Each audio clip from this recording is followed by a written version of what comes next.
বছর ঘুরে আবার পুজো আসে। কাশফুলের ঝালর দোলে রেল লাইনের পাশে উধাও মাঠে, নীল চাঁদোয়ার মতো আকাশে দুধ সাদা মেঘেরা ভ্রমণে বেরোয়। শেউলির কুঁড়িতে প্রাণ আসে, মন কেমন করে। পুজো আসে, পুজো এলেই আমাদের চাওয়াগুলো হই হই করে জেগে ওঠে।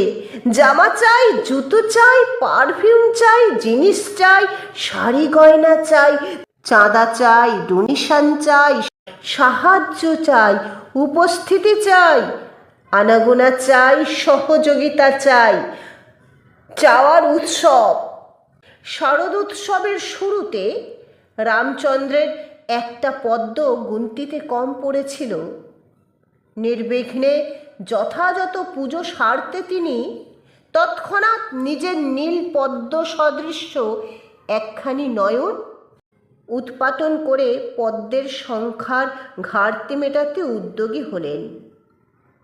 মা মহামায়া আবির্ভূতা হয়ে তাকে নিরস্ত করলেন, বললেন, পদ্ম নয়, তোমার ভক্তিই আমার প্রকৃত অর্ঘ্য।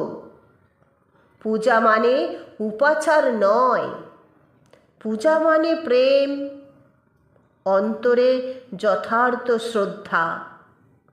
বছর ঘুরে পুজো আসে, আমাদের চাওয়ার হুল্লোড় আসে, অন্তরে ভক্তি আসে না, মনে প্রেম আসে না, হৃদয়ে পূজা আসে না।